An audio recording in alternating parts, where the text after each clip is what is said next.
అమరెడ్డి జిల్లా సదాశివనగర్ మండలం ధర్మారావుపేటలో 5 కుటుంబాలను కుల పెద్దలు కుల బహిష్కరణ చేశారు. శోభ అనే మహిళ తన తల్లి అంత్యక్రియలకు హాజరైంది.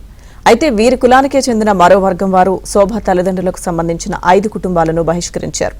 వీరితో మాట్లాడినా మంచి చెడులకు వెళ్లినా 5,000 రూపాయల జరిమానా విధిస్తామని కుల పెద్దలు హెచ్చరించారు. ఘటనపై బాధితులు పోలీసులకు ఫిర్యాదు చేశారు.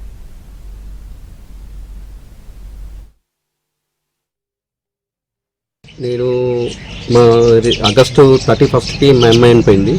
చనిపోతే 2-3 రోజుల తర్వాత మేము దినాలు చేసిన తర్వాత అప్పుడు మా సుందరుళ్ళు మా అక్క అంటే ఊళ్ళోనే మా అక్కని ఇచ్చిన దానికి మా అక్క ఈ దినాలకు వచ్చిన దానికి ఏం చేశారంటే వాళ్ళు మీ అక్క వస్తే మేము రాము అని చెప్పేసి కులపలు బ్రేక్ వేసేసి మమ్మల్ని నెక్స్ట్ 10వ తారీఖు నాడు అంటే ఆగస్టు తర్వాత వచ్చే 10వ తారీఖు నాడు మమ్మల్ని కుల బహిష్కరణ 5 కుటుంబాలను కుల బహిష్కరణ చేసారు.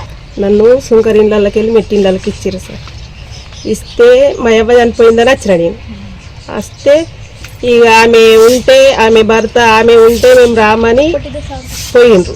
సాగునాడు కూడా చచ్చిపోయినాడు. రాత్రి ఆదివారం నాడు రాత్రి చచ్చిపోయినాడు కూడా అరేకులు చేసారు. మా తమ్ముళ్ళు కాళ్ళు మొక్కి బతిమలాడి తోలుకొచ్చినా కానీ ఇక సాగునాడు ఉన్నారు. మళ్ళీ తెల్లారి నుంచి దినాల నాడు లేరు సార్, రాలేరు.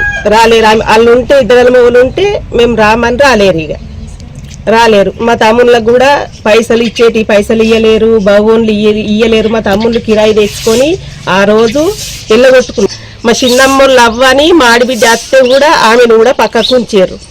నేను చేయబట్టి ఇలా 5 పక్కకు ఉంచారు సార్. కుల బహిష్కరణ